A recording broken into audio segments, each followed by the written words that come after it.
President మరియు మన సాయి ప్రతాప్ గారి అల్లుడు శ్రీ సాయి లోకేష్ గారు మన దర్గా షరీఫ్ ఇచ్చేశారు. వారికి స్వాగతం సుస్వాగతం. Rajampet BJP parliament incharge Shri Sai Lokesh గారు మన దర్గా షరీఫ్ ఇచ్చేశారు. వారికి స్వాగతం సుస్వాగతం.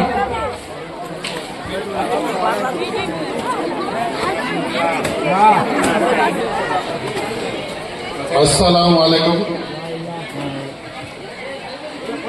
అందరికీ కూడా శుభ సాయంకాలం నమస్కారములు.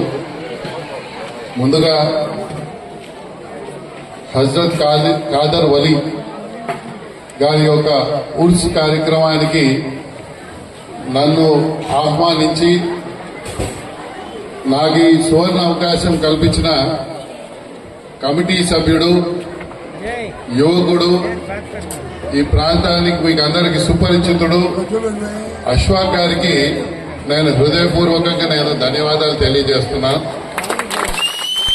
ఇది ఖచ్చితంగా నా అదృష్టంగా నేను భావిస్తున్నాను. నేను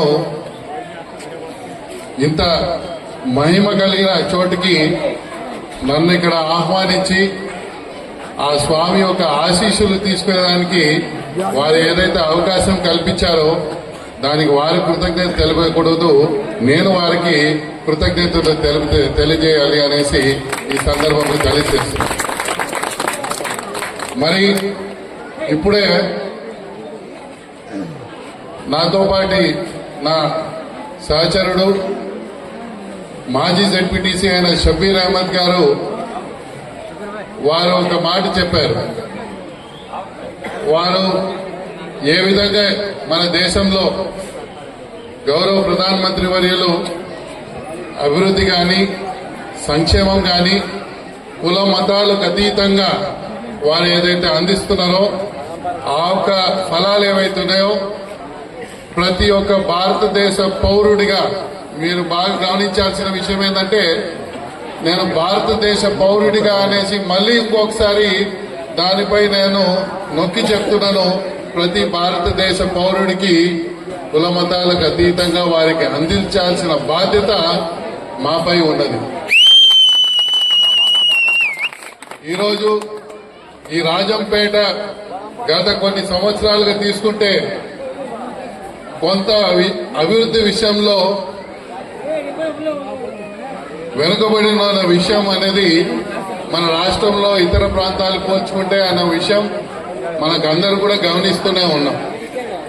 మరి నేను ఈ ప్రాంతానికి వచ్చిన తర్వాత పార్టీ తరఫు నుంచి మన ప్రాంతంలో అనేక రైల్వే సమస్యలు కానివ్వండి, ఎన్నో ఎక్స్ప్రెస్ ట్రైన్లు, జయంతి ట్రైన్ కానీ, హరిప్రియ కానీ, సంపక్రాంతి కానీ, ఇటువంటి అనేక రైళ్లు ఏవైతే ఇంతకుముందు గతంలో నిలిచేది కాదో మన బిడ్డలు చదువు కానీ లేకపోతే ఉద్యోగం కోసం కానీ లేదా ఏదైనా హాస్పిటల్కి వెళ్లాలంటే ఇతర రాష్ట్రాలు కానీ ఇతర ప్రాంతాలు కానీ వాళ్ళకు వీలయ్యే విధంగా ఏదైతే రైళ్లు నిలుపుదల విషయంలో ఏదైతే ఉన్నదో దానికి చొరవ తీసుకొని నేను దానికి పాటుపడి అది సాధించడం జరిగింది.